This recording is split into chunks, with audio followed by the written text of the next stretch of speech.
welcome to the second review of the week. And that means in our modern review session parade, that it is time for the Nintendo Switch review of the week. And the game that Galax had to focus on is a game called Gravity Duck, which is very literal in its title. You are a duck and you deal with gravity. And yes, this is yet another Rata-Lakia game in a sea of them.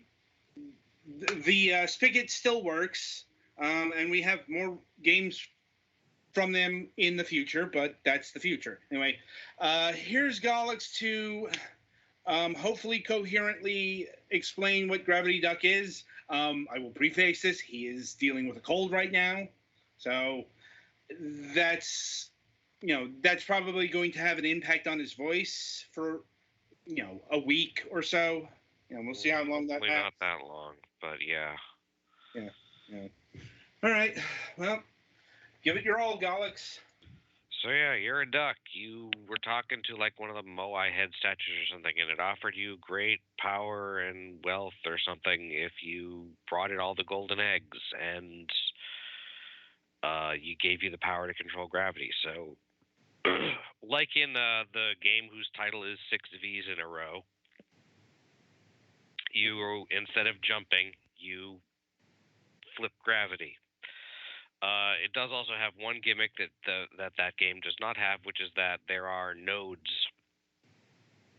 of rotating light that if you jump into them, they will rotate your gravity by 90 degrees, and then you can flip back and forth along that axis. Otherwise, it's a pretty simple, it's in stages. Each stage is a separate, platforming puzzle. One hit and you die. There are 4 worlds. The forest, the caves,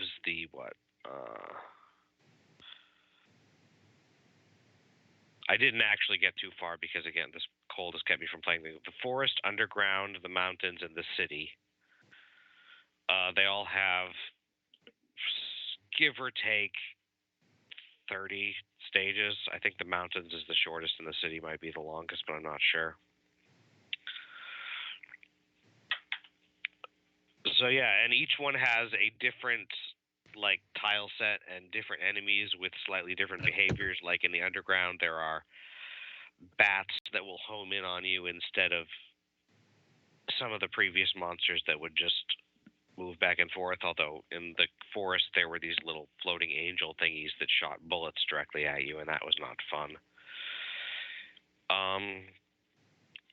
It's a pretty simple puzzle platformer. There aren't, especially, at least notably on the Switch version, there aren't any kind of achievement or anything.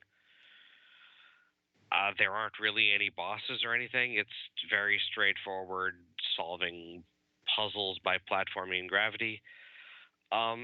This game was a little bit under the shadow of the 6V's game for me because that one is fairly charming somehow in its limited color thing. This is brightly colored and cute, but it just seems like there isn't as much there somehow. I don't know.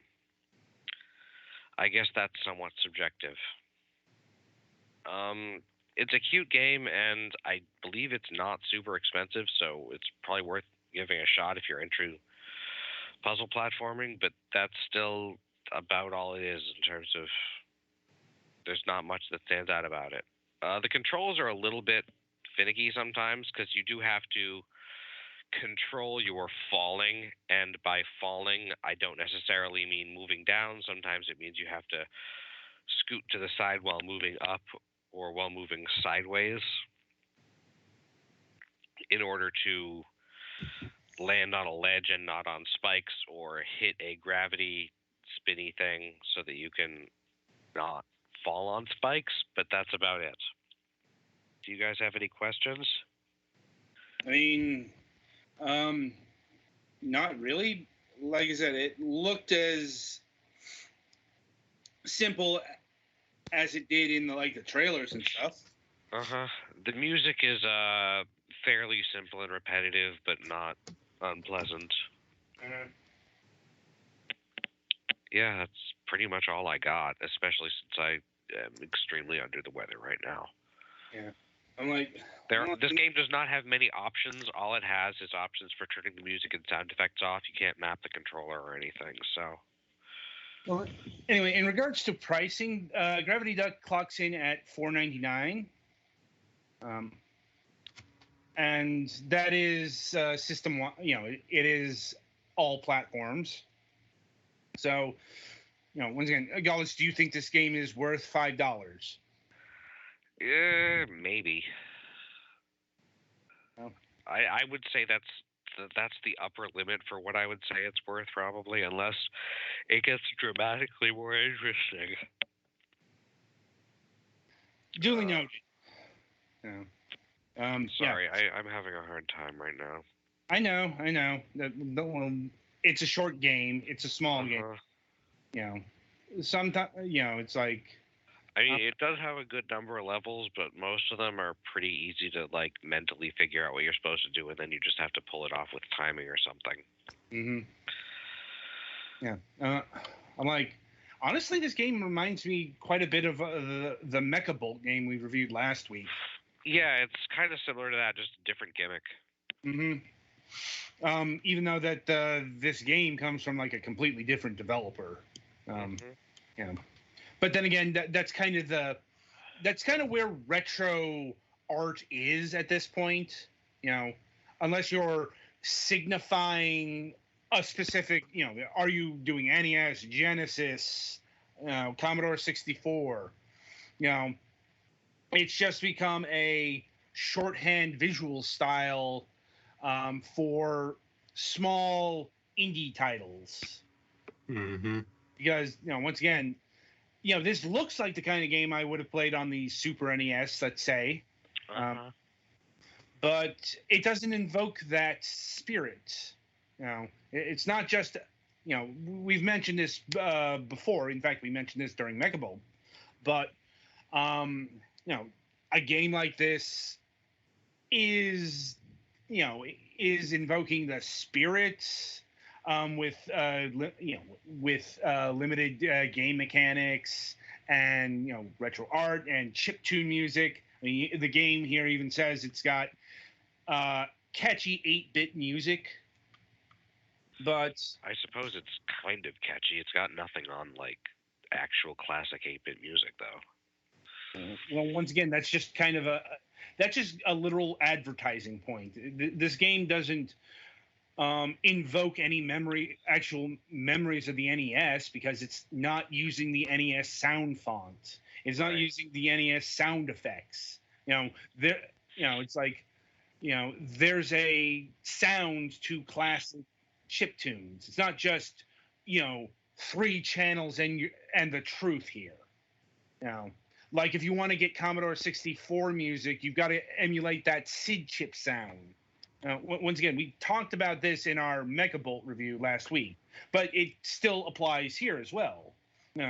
That's not to say that Gravity Duck is a bad game or it's lying.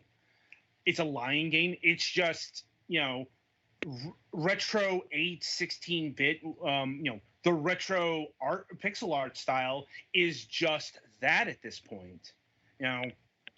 You can't just it's fine, but that is not itself really a super valuable thing. Right. I mean, you need to have an interesting gameplay mechanic, and this is not like terrible, but it's also very simple. No, it isn't. Once again, like we talked to the developers of Blazing Chrome on Friday, and there was a specific invocation that they were aiming for, and that was Contra Hardcore.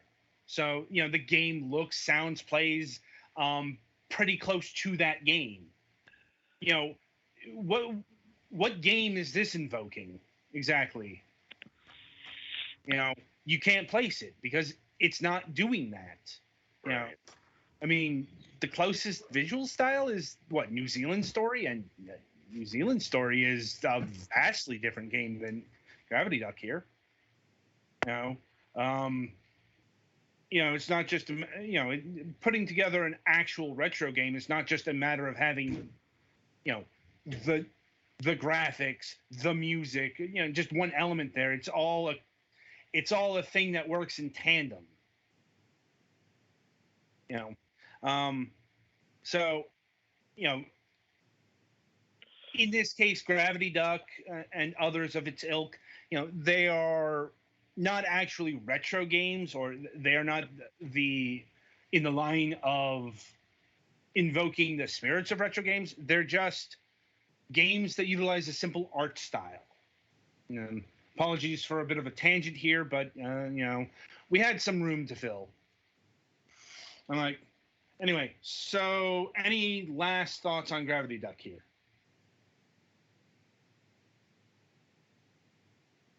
I know I don't really have any. I'm guessing Galax is in a coughing fit or whatever. But No, I accidentally muted my mic when I was trying to unmute it because I'd been in a coughing fit earlier.